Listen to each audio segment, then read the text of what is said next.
Sorry about Okay, that. Try again.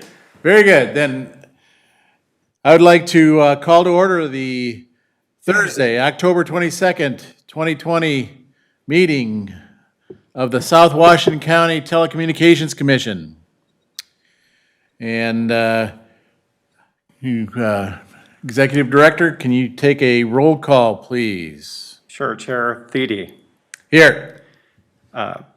Commissioner Bloom. Here. Rom. Here. James. You can't hear me. Sorry. Sorry. Hangman. Here. Kate. Here. Olson. Here. I'm here. Randy Olson.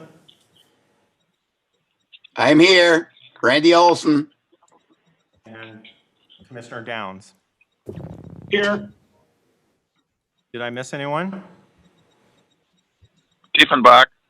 Diefenbach from Gray Cloud. Also in attendance, Council Bradley, staff Schweisguth, and Garland. And of course, myself. All right, so we do have a quorum, so we can proceed, and I'm looking for a motion to approve the agenda. So moved. A motion to approve agenda. Okay, I've got a motion and a second. I guess we need to do our roll call yet, right? Commissioner For Ingman. our, Aye. Date. Aye. Randy Olson. Aye. Patrick Downs. Aye. Councilmember Olson. Well, I guess, yeah. Aye. Commissioner James. Here. Bloom. Aye. Thiede. aye. Rom. Aye. All right, the agenda is approved. And next is public comment. We'll open the meeting up. If there's anybody that would like to comment tonight on anything that's not on the agenda, please do so. Do we have anybody that wishes to comment? Seeing or hearing none, I think we'll move on then. We'll close the open forum, and the next thing on the agenda is the consent agenda, and I'm looking for a motion. I'll move to approve the consent agenda. Okay, second. we have a motion and a second. All those in favor, please do the roll call. Chair Thiede. Aye. Commissioner Bloom. Aye. Rom. Aye. Downs. Aye. Ingman. Aye. And Date. Aye. James. I am here now. Sorry. Finally, I had to switch to a different device, but yes, aye. Diefenbach. Aye. We're Passes. good? Very good. Consent agenda is approved. Next, reports. Mr. Executive Director, what do you got to say tonight? Yes, thank you, Chair Thiede and Commission Directors. My report starts off with a MACTA update. The Minnesota Association of Community Telecommunications Administrators just completed our annual conference that was done virtually this year. The session topics included federal and state legislative updates, broadband issues in a roundtable forum, closed captioning, and community media financial planning for 2021 and beyond, and creative revenue streams. So it's very informative. We've gotten a lot of good feedback about the conference, and having it virtually was pretty cool in that we were able to bring some outside subject matter experts from outside the outer state of Minnesota and also out of the state. We had a guest speaker from Texas and Florida. The first day of the conference also coincided with National Community Media Day, and we wanted to recognize that as a big effort. A lot of community media access stations across the nation were celebrating it. And so we had reached out to, MACTA as an organization had reached out to the governor's office. Governor Tim Walz proclaimed Tuesday, October 20th in the state of Minnesota as Community Media Day. And here I'm showing the proclamation here that we received from his office. We at SWCTC had wanted to create a couple PSAs in regards to the unique way in which community media is funded, which is much different than other media business models. And so our producer, senior producer, Bob McSherry, myself, and our attorney, Mike Bradley, helped create this video here I'd like to play for you.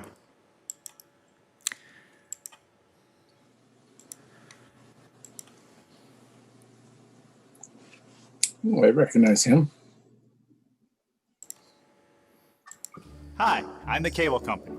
And I'm your city. Over the years, the cable company and I have made many financial agreements so they can continue to bring cable television to me, a resident of your city. Part of our agreement with the cable company allows us to use the franchise fees to create me, your local community cable channel.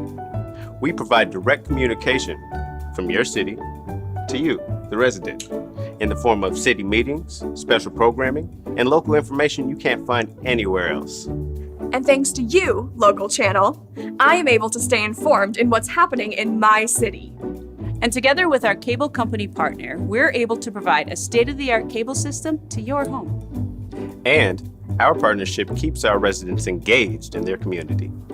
So thank you, your city and cable company, for providing funding so local channel can continue to provide me with a diversity of information that strengthens our community. Log on to learn more about what your local cable channel does for your community. Yeah, I thought that was very creative. Yeah. Very good. Me too. People don't know what's going on. Right. Yes, thank you. We're hoping that we can share that video across Minnesota as well as potentially nationally as well. So, we also had asked the governor for a welcome address. We had invited him to the conference. He was not able to. You can best prepare for that. Oh, the mixer. He was not able to attend, but he sent us this video. Governor Tim Walz here. Thanks for having me with you today. These 7 steps are going to take you right from where you finish your recording right to where you send your tracks off. So make sure. Oh, there you go. Incredible. Hello, everyone. Governor Tim Walz here. Thanks for having me with you today. Hold on. Pardon me. Hello, everyone. Governor Tim Walz here. Thanks for having me with you today for Community Media Day. The information media outlets like yours provide is critical for healthy functioning of our communities and our democracy. Local media tie our communities together by informing Minnesotans about everything from local construction projects to where their government officials stand on important issues, to local information on housing, jobs, health, and education. You lift up community voices and capture the perspectives and nuances that can be missed by national outlets or cable TV. Community media organizations provide a means for diverse communities to tell their stories, hear each other's stories, and create new stories together. The COVID-19 pandemic has affected almost every aspect of our lives and has shown the importance of strong communication in keeping fellow Minnesotans safe and updated on new information. During this difficult time, we've been proud to partner with our local media partners to ensure all communities have access to available resources and can fully informed throughout the pandemic. Thank you to the Minnesota Association of Community Telecommunications Administrators for ensuring that all Minnesota communities can access this media so all individuals can have their voices heard. Have a great conference. Yeah, so that's one of the fun parts about being with MACTA leadership and president of MACTA, as I'm able to communicate with the office at that level. A couple of years ago, I was in contact with our state senator's offices, so that's a neat part of the job. And for the record, he wasn't wearing a mask during that speech. Just want to make sure that Yes. that was clear. Point taken. Moving on, we held our committee meetings at the end of September.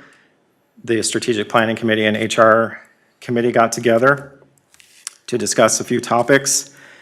The HR Committee started by looking at, we had wanted to look a little bit more closely at some competitive rates for our medical coverage, and we found out that our medical coverage is in the middle of the pack, but actually trending more towards the lower end of the range. So we felt that it's a good plan to stay with going forward, and we'll look at it again on a year-by-year basis. We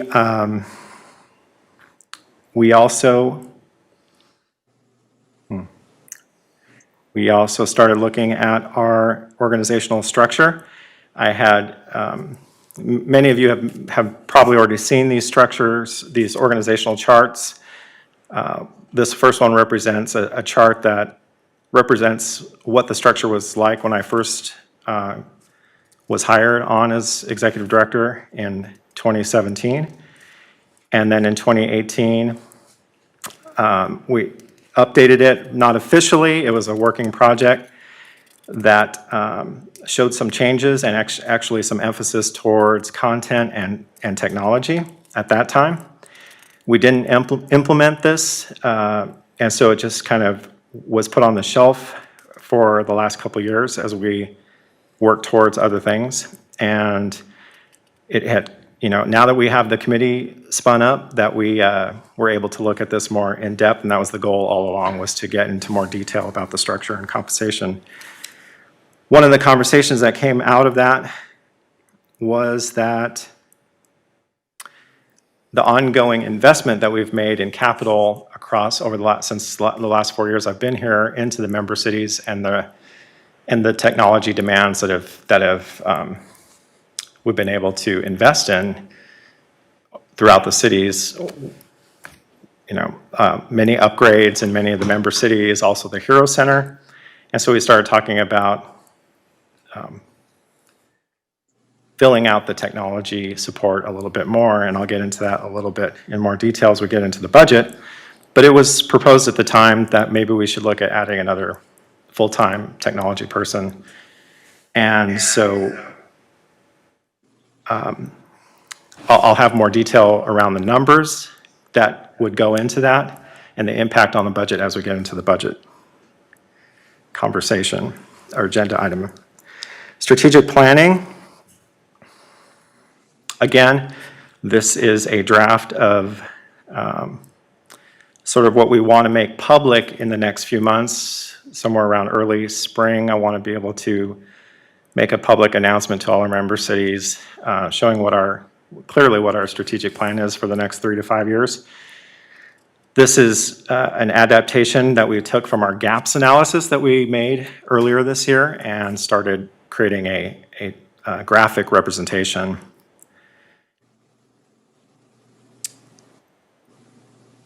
We also have our gaps action items and an example of what we would potentially use as a way to measure our success in achieving these goals. We also looked at our work for hire. Oh, I'm sorry, here's some more detail around some of the surveying we've done to see what our viewers want as part of our strategic plan and community engagement. You will see that there's a lot of interest in city content and what our administration and city departments are up to. We also could utilize this kind of data as to what kind of videos and content we can create going forward. You'll see in your packet, this list is there. And a lot of this stuff we currently do, but this kind of ongoing surveying will be helpful in as we, make the time to allocate our resources, we want to be able to allocate them in the most effective way. We looked at some of the feasibility to potentially, as part of our strategic plan, provide outside work for hire.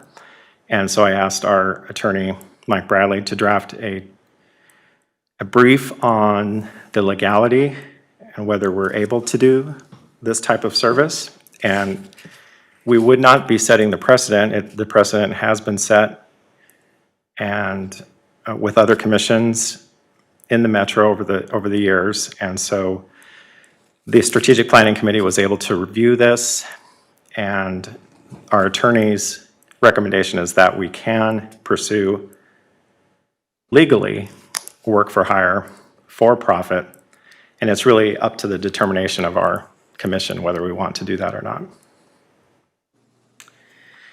As part of that, earlier this year, back in January, I had asked Mike and Vince to look at our nonprofit status and whether we're able to pursue grant possibilities, receive grants or donations, and be able to return a tax benefit to the grantor. And we are able to do that, although we're not able to, we would not file as a 501c3. We're not able to be a 501c3 for tax purposes as a nonprofit, but we can still, just as a government agency, provide a tax benefit to donors. This type of model, receiving donations, is similar to what you would see at PBS, that business model. They also have a membership model, and some community media centers do have membership models. SPNN in St. Paul is an example that does. But I think what would be best for us is to, since we're not doing a traditional type of public access training yet, there's some talk that we could do some training, over the summer, but not in a traditional public access structure, more of a curated kind of thing. But the membership model isn't, at least right now, it doesn't seem like the right path for us. But pursuing donors or sponsorships would be definitely within our wheelhouse and something to pursue. So again, this brief took a look at the legality of doing that, and we are able to do that, just not as a 501c3. And Mike Bradley, our attorney, is on this call now, so in his report, perhaps he'll clarify any questions. So there's a lot more detail coming up in the packet. We have an ongoing conversation with Comcast regarding our fee audit and franchise renewal. Moving on to our commission goals for this year, we did add some capital projects for Q4 of this year, and I'll provide more detail again around the budget, but it was basically because we have a surplus in our capital account right now, or line item in the budget, and so we're able to look at some things that we could do that were slated for next year, this year. And a new project was proposed for equipment purchase at the Hero Center. And we're hoping to get some of that taken care of before the end of the year. Still waiting on a couple quotes for some projects. So I don't have exact numbers for you yet, but internally, just moving on, that we have another licensed drone pilot. Bob McSherry earned his drone pilot license in September, which is great because we have some. Anne Schweisguth has been doing all of our drone video recording, and it's been fabulous footage. But having someone else that can can help with some of those assignments is going to be very beneficial. And Commissioner Diefenbach's on the call. I just wanted to let him know that the executive committee back in September looked at what we had available for the grant matching program from the state of Minnesota, the broadband grant border-to-border program. And we found out that Gray Cloud would really need a matching grant, a substantial matching grant. And we weren't able to secure that before the deadline, so I'm working with the town clerk there to look at next year as a possibility for applying for that matching grant program.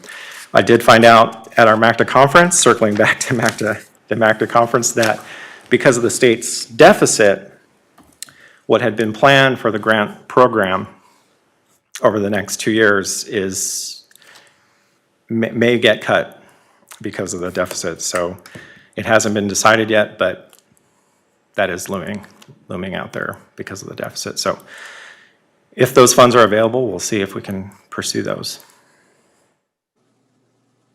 Happy to take any questions. Oh, I do want to move on towards, we do have an operations report coming up here and technology, but I'm happy to take any questions right now for me. Mark, was there anything, were you going to talk about the liability insurance? And that's more in the budget, isn't it? Yes. Discussion? Okay.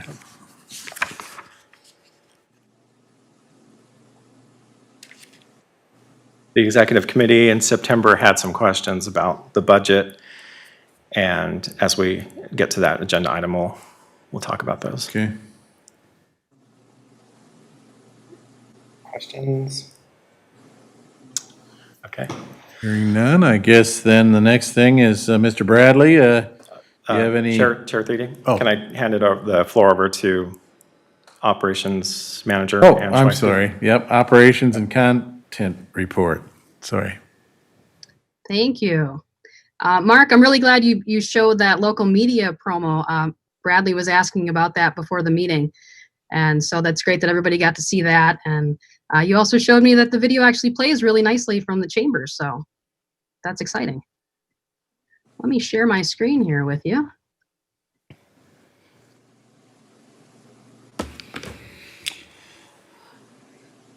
There we go. So lately, we've been very busy with election coverage. We did 7 forums with the League of League of Women Voters and the Woodbury Area Chamber of Commerce. We also did 30 profile videos where candidates came in and did a 2.5-minute video in our studio. We've had some really great views on those online. We're not able to find out how many people are watching them on the cable channel, but online we had over 2,200 views of the forums and over 9,300 views of the profiles. So those are great numbers for us. Nice to see people getting informed out there. We got some really nice feedback from the candidates who came in. This is just a few of the comments, and we kind of hear over and over again that the staff is very professional and makes people feel comfortable, which is definitely what we want to hear. When people come in, it's not an everyday occurrence that you come into a TV studio, have a bunch of lights on you, read a teleprompter. So we like to make people feel at ease and get through the process. And I think that everybody does a really nice job of that. You can see all our election coverage on cable channel 18 or online. We're also going to be on Facebook Live on election night. So tune into our Facebook feeds on our channel, and we'll be letting people know who won. So hopefully we're going to get election results that night. We're thinking from everything that we've heard that we will, but the final numbers probably won't come in until later that week or early the next week because of mail-in ballots. I was able to go to the 2020 NATOA conference. Obviously this year it was online, along with everything else, but there was a lot of great sessions. I had some really interesting things that I learned. The thing I like about NATOA the most every year is the storytelling workshop. And this year they had Boyd Hoopert and Chad Nelson from KARE 11.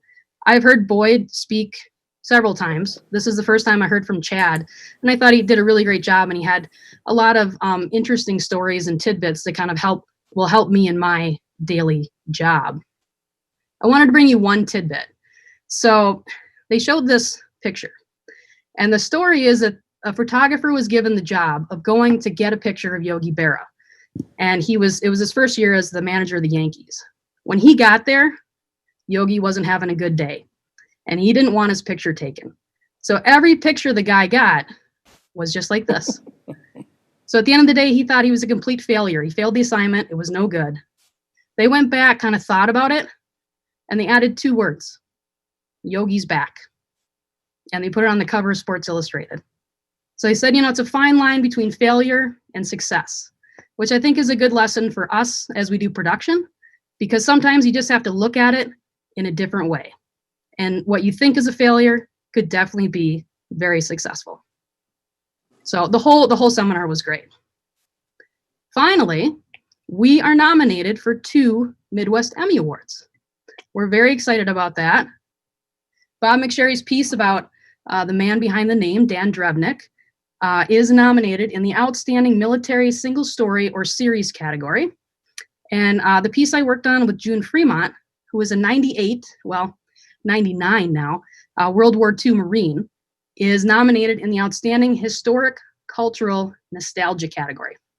So you can view both of those stories on the City of Woodbury's YouTube pages, and they're just very impressive people. So I would definitely encourage everybody to check those out. The Emmy Awards are going to be on November 14th, and they are virtual, so we can all dress up in our red carpet outfits and tune in and cheer us on. So that's all I have. Thank you very much. Good. Chair Thede, and now we'll hear from a technology report from Lonnie Garland. Okay. Hi, Chair, Chad. Commissioners. Hi, everyone. Thanks, Ann. Real quick, we've been pretty busy, as everyone knows, with the hybrid meetings and all that. So we've gotten pretty much all the cities up to speed now with Zoom or Teams, WebEx, whichever one they choose to pick at the time. Even Gray Cloud's on board now. We're doing that a little bit different than we do the cities, but it's working. We've got a lot of equipment going in still in the cities. We're updating River Oaks, and we're going to be updating Eagle Valley golf courses as well. They're getting all new AV gear. I'm waiting on quotes back. I got 2 quotes from AVI and 1 from Z Systems. Hopefully those come back quickly. I'd like to try to get those either December or January is what I'm trying to shoot for, because we kind of haven't budgeted for this year yet. We could use that money and kind of get it done this year. We could pay for it and then do it in January if we want to go that route. We can work it however we need to get it done. Some things I'm kind of excited about. We're thinking of, I'm in the process, I've worked with Brian Bloom and Robert James on mapping our systems to better understand how we're connected and the usability maybe, or the longevity of those pieces of equipment. Some of it's coming to end of life. They're running older OSs and they've just been around for a long time. So with their help, learning how to map those so we know exactly what we have, where it's located, how it's connected, and maybe that'll help us better come up with newer equipment for Tightrope. That's our playback system, and just recording and streaming. It would be nice to be able to stream our channels along with playing them back on the channel. I'm not only airing it on the cable system, but also to be able to stream that content to our website. So those are things we're looking at, kind of exciting stuff. Some other things that's come up is sports. Everybody wants sports now because they can't go to the venues. So with Mark's help and some other people's help, I've been researching ways we can maybe provide that down the road. There's a lot of options. And I, to be honest, there's companies that do it way better than we could. I mean, they're tailored for that kind of stuff. But I think we can supply at least a simple solution to get us going if we want to do that. Some things we're researching still, so more to come on that later. And it's just been everybody's kind of picked up the slack. You know, we've been real busy. The team we have is fantastic, and I enjoy working with them every day. So, and I'm thankful I got them to help me out, because there's a lot of times I have to rely on those guys. So, if any of the other questions, go ahead and ask. That's all I really have. Okay, thanks, guys. Thanks, Lonnie. Thanks, Ann and Lonnie. That's it All for right. our reports. Okay, then we'll move on to legal. Mr. Bradley, do you got anything for us tonight? Thank you, Mr. Chair. Good evening, everybody. Just want to mention to the people in the public that may not know this, but your executive director is also the president of MACTA, and he put on a great conference with the help of many volunteers in the organization. But through his leadership, I don't think I've ever seen a governor do a proclamation on Community Media Day or get a video from a sitting governor. I thought that was really quite incredible. The video piece, thank you for letting me pitch in where I could. I've never written a piece for a video, so I was very excited to have my name listed as one of the credits. That'll be my first. On the legal side, the appeal of the FCC's cable franchising order continues. All briefing is now done in that case. There's some miscellaneous filings that are going on, but they're not substantive to the briefing. We're waiting for an order from the court on if and when there will be an oral argument in this case.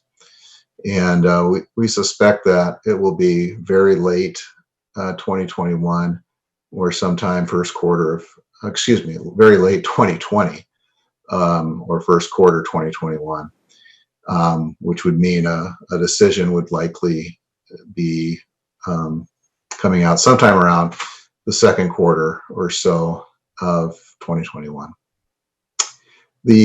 Mark mentioned briefly the cable franchise fee settlement discussions. We reported on this at the executive committee. We have made progress. We have a tentative agreement on the deal points. We are still working out the document that would be brought to this body. I just got a response from Comcast yesterday that I haven't looked at yet, but we'll be looking at that soon and continuing that discussion with Comcast. Mark also mentioned cable franchise renewal.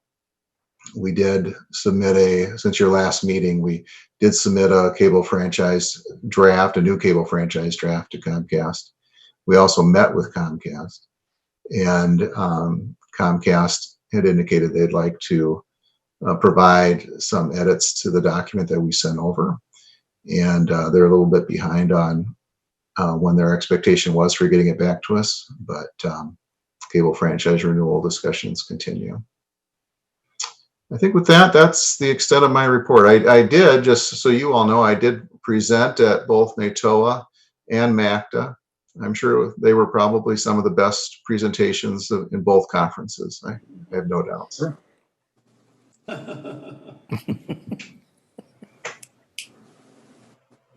Absolutely.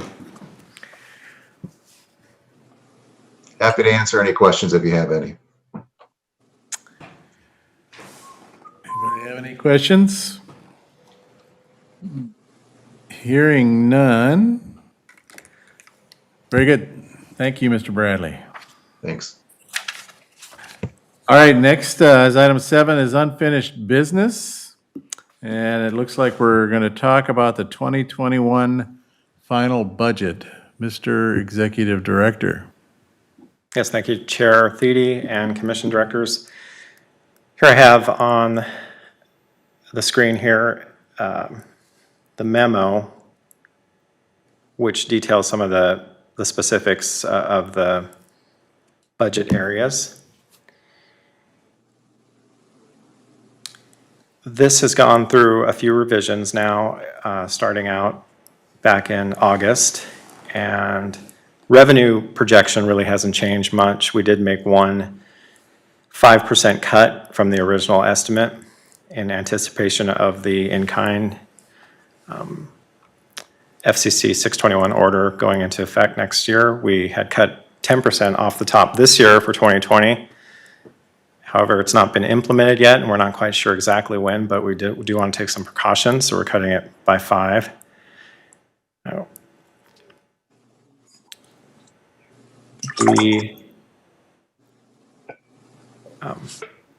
The other budgeted areas in expenses, we have an increase in capital primarily, and wages and compensation.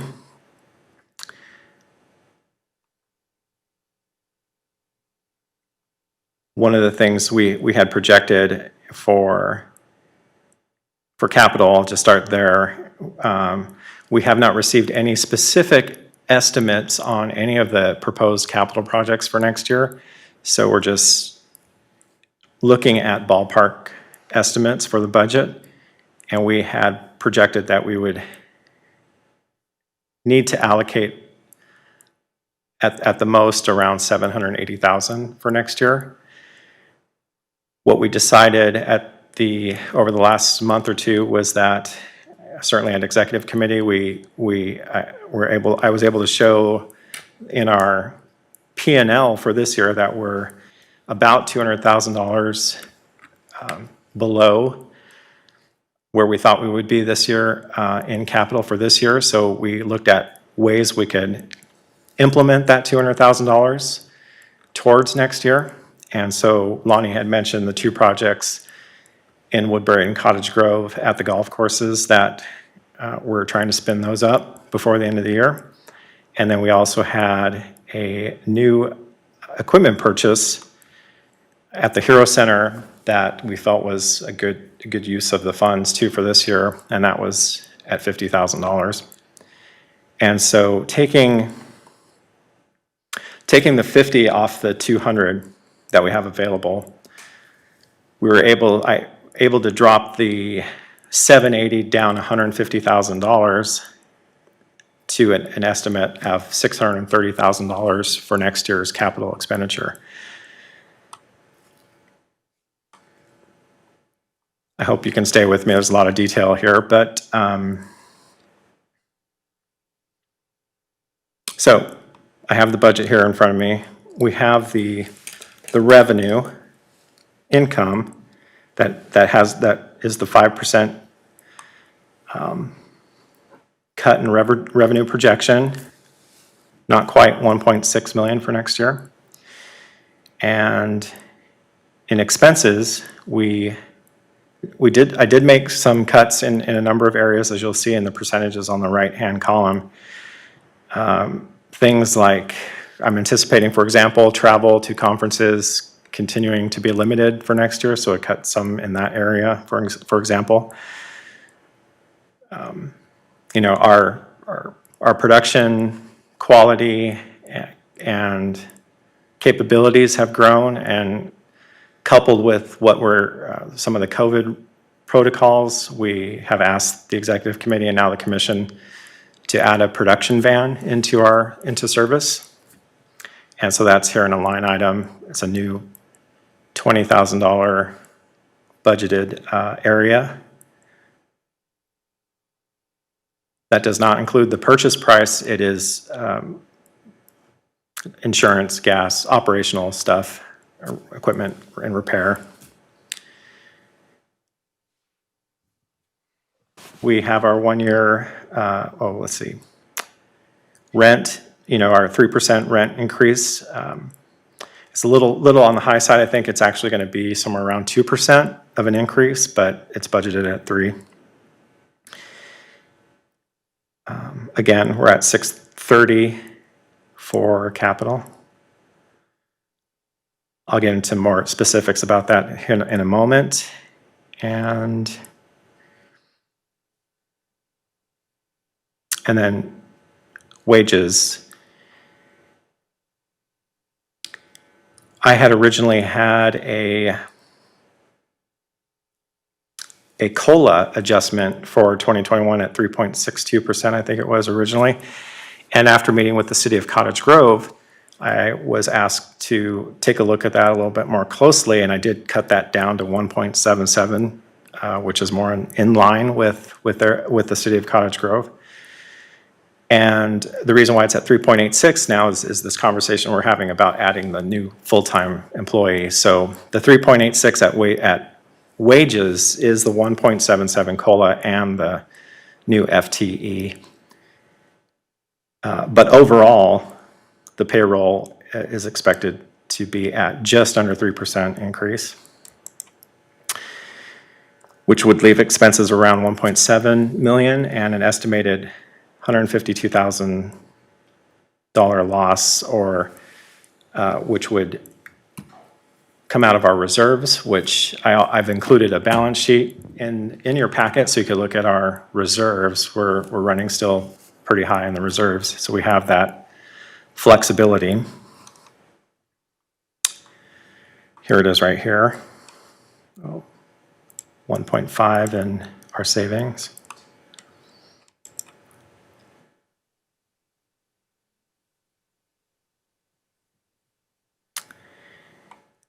So here's some of the key areas again, just to kind of summarize. This year's budget is at 1.5. Next year's equivalent, just slightly higher.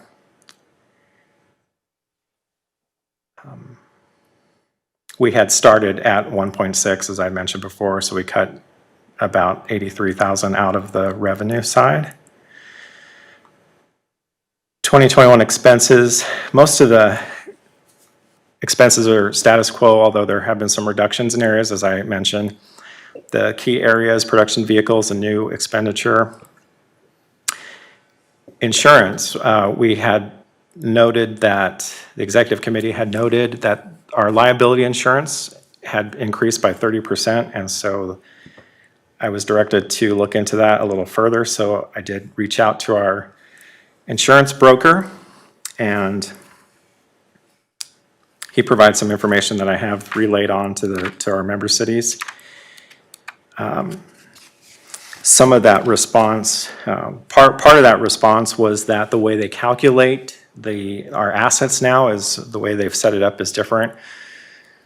Historically, they've calculated all of our assets in the city of Cottage Grove, but for next year, they've allocated them to where they reside by each city. And that, according to our broker, was the substantial increase in the area.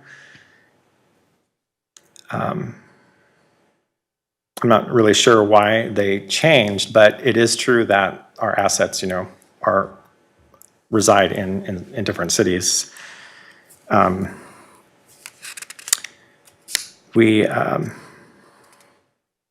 Chair Thede may want to elaborate, but I know that we kind of vetted that response through the city of Cottage Grove, and we did get some level of assurance that seemed appropriate for what this insurance broker was doing.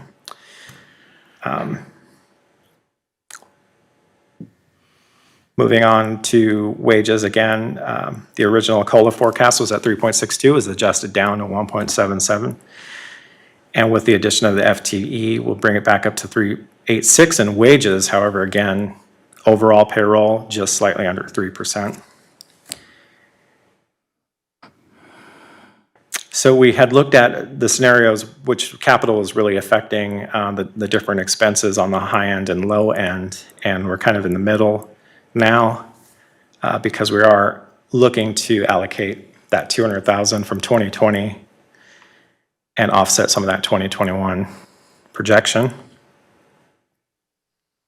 So we had looked at originally at the executive committee meeting, scenario 1 and scenario 2, but now what I'm proposing for approval this evening is scenario 3, where we have a final budget expenses of 1.7 and at $630,000 in capital, with a net loss of $152,820.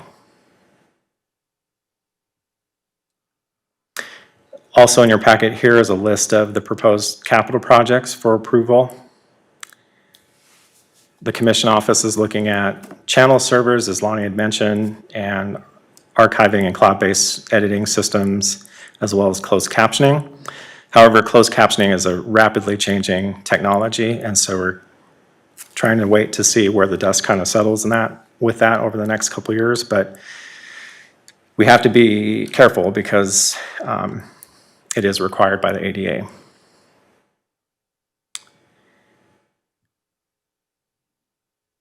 Woodbury, all the city capital projects are listed out by city.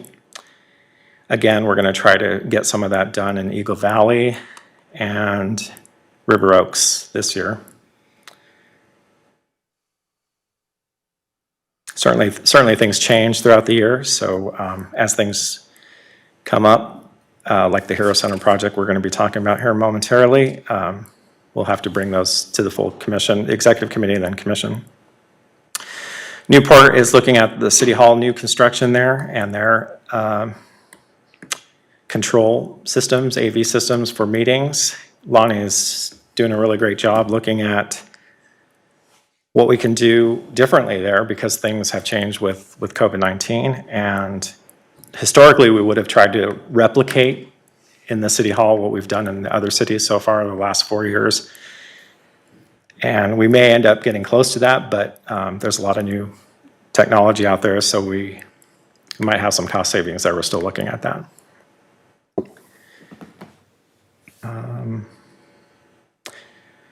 So summary here, we had originally 780, looking to pull 200 from 2020 to offset that 780 down to 580. But we're adding, potentially adding the Hero Center here for 50,000, so we're gonna settle out at 630 for the year. And this P&L just shows you, is here to show you that we are under budget here in the capital for 2020 by about $200,000. And I think that, the liability insurance proposal that, in my conversation with our broker, Mark Lentz, he sent me another copy of the proposal for your perusal. And so we're looking at about an $11,000 expense for next year, which is up 30%. What the recommendation has been so far from the executive committee is that we look at new options for next year's renewal, which would be in July, starting in July, I should say. It's a July 1 to July 1 service contract. Got pushed back this year because of the pandemic. But I think that's all I have here. Here's the premium summary. Just under 11,000. Go back down to that one. Where? Right there. Okay.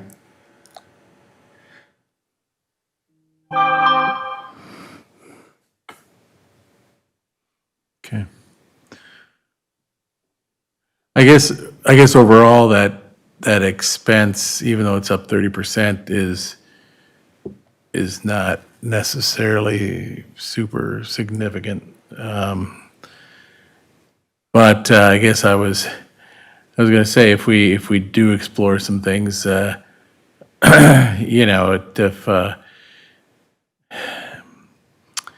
was going to say, let's take a look at our assets or our expenditures and whether it makes sense for assets to be still listed under the Cable Commission or the cities where those assets are resident to.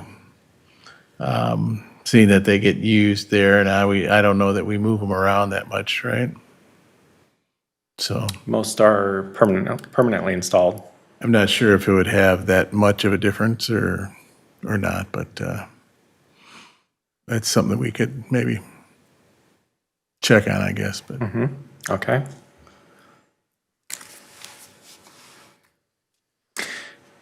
So there's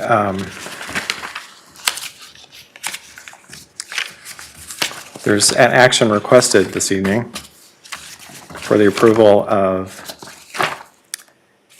the 2021 budget. Before we move to that, I have a question. Could you talk about the return to cities formula and how that will be applied this year? Is that, can you just help me understand how that fits into the budget discussion we're having right now? Mm-hmm. We determined last year that for this year's budget 2020, we would not include a line item for return dollar amount, but that we would look at any type of surplus or income net, if you will, that could be returned to the cities. And so I am anticipating there would be still a surplus, even though we're talking about the surplus of the capital line item at 200,000, which would also affect a end of year surplus, but I am anticipating still a surplus at the end of the year because our revenues have been trending higher than expected. Our costs have been down, primarily due to the pandemic, and we are also anticipating,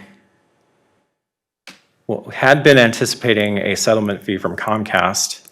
However, that could fluctuate into next year now that we're nearly in November. But we are at near the negotiation end with that, so that could be a bonus, but we can't really count on that. So, but with the trending of higher than expected revenue, I still am anticipating a surplus. And so the philosophy is that whatever we have in surplus will be distributed primarily to our two biggest our contributors, City of Woodbury and Cottage Grove. That's what we started last year.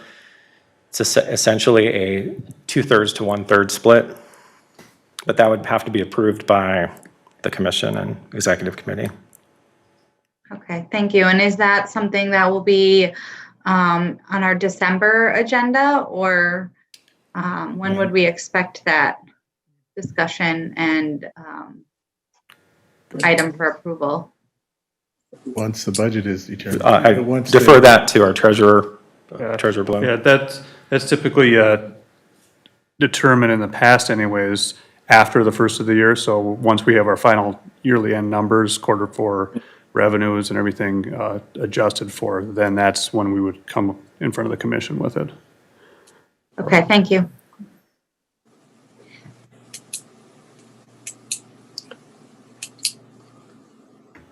Okay. Okay, any other questions? Did we need to approve that then? Mm-hmm. The action requested is currently in front of you is that the executive committee recommends approval of the 2021 budget as stated here in front of you. Okay. So do we have a motion? I'll motion to approve the budget for 2021. I'll second it. We have a motion and a second to approve the 2021 final budget. Is there any other discussion? Hearing none, Mr. Executive Director, please take the roll call vote. Absolutely. Chair Thiede. Aye. Commissioner Bloom. Aye. Rom. Here. Aye. Engman. Aye. James. Aye. Date. Aye. Downs. Aye. Diefenbach. Aye. Motion passes. Very good. Thanks, everyone. All right. Moving on to number 8 is new business. 8A is Hero Center Equipment Investment. Discussion and action item. Mr. Executive Director, I assume Yes, that you're going to talk about that? I can start here. My apologies here. Let me just cue this up here.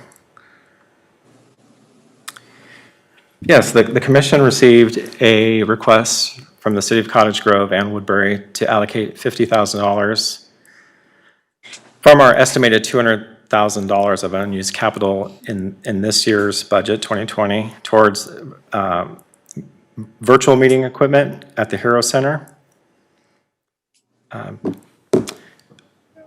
For more detail, I'd like to pass it to Commissioner Bloom. Thanks, Mark. Basically, what we're looking at doing is adding video conferencing capabilities in the large training room at the Hero Center, including training room A and B, and separated between the two. So when the rooms are divided, we'll have actually 2 systems. Also in classroom C, we'll be adding front and back cameras in there that will allow for places like Rasmussen College to come in and be able to virtually teach a class and still have students present. It'd be just like, almost like they're there. And then we're also concluding one large conference room with an owl cam, so to speak, that will basically be able to do video conferencing for currently probably about 6 people in that room, but typically there could be 20 people in there. So, any questions? Hearing none. We do have an action request here, looking for a motion to approve the expenditure of $50,000 from the 2020 budget toward equipment for the Hero Center. Do we have a motion? So moved. Second. Second. We have a motion and a second. Mr. Executive Director, please, can you take the roll call vote, please? Sure. Chair Thede. Aye. Commissioner Bloom. Aye. Rom. Aye. Ingman. Aye. James. Aye. Date. Aye. Downs. Aye. Diefenbach. Aye. Motion passes. Very good. All right, 8B is selection of the nominating committee. Yes, Chair Thede. We need volunteers for the nominating committee. This is a process that we go through this time of the year where we ask for 2 or 3 commission directors that I can work with to pull together nominations for our officers, a slate of officers for next year. And so we'd be asking the commission, all the commission directors, if they'd like to volunteer. And if not, we can assign them. No, I'm just kidding. See, who's not here? Oh. So, with that, is there anybody that would like to be on the nominating committee? I will say that we can communicate mostly through email, so there's. Oh, you want I mean, we can ask Okay. now, sure, but in terms of your time commitment towards this, it's not like we would have a separate meeting or anything like that. Sure. Yep. Well, I don't hear anybody jumping up and down, and saying they want to be on the nominating committee, so why don't we send out an email and see what, is that what you Okay. want to do? Sure. Okay. This is Rob. So do we generally not want current, officers on the nominating committee, or does it not matter? I think since I've been here, we've had a mixture of both. Yep. Okay. Is that you volunteering, Rob? I could volunteer. I've never been on it, so I guess I could take my turn. It's kind of like an audit. There you go. We got one. This is Paul Diefenbach. I'd volunteer to be on it too. There you go. There you go, 2. Great. Thanks, gentlemen. I will follow up with an email, but we'll be looking at nominating and then electing chair, vice chair, treasurer, and secretary. So those of you who hold those offices now, please let me know if you're intending to run again. All right. Okay, are we done with that topic? Okay, the next thing is, number 9 is commission comments and requests. Does anybody have anything they want to tell the commission or request from the commission?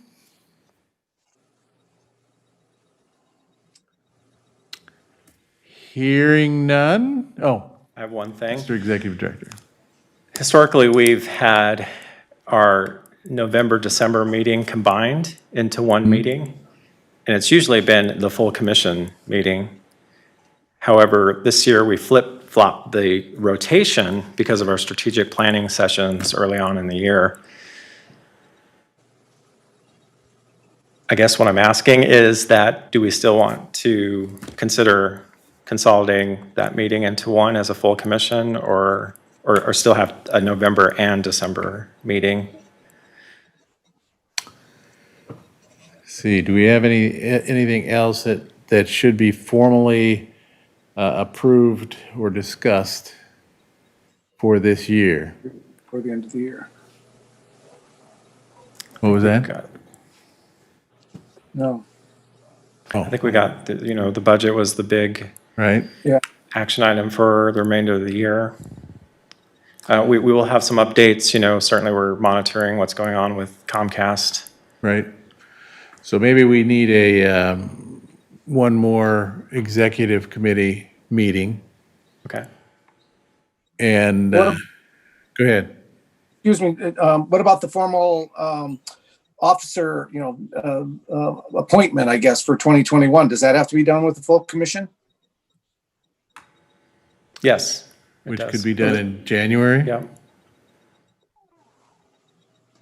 And typically we vote on that in Eric and Mark, I guess I would suggest that you have one more full commission meeting and have it be the first Thursday of December.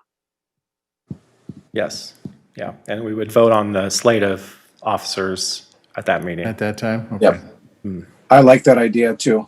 Okay. Okay, I will make note of that. Thank you. Okay, any other comments and requests?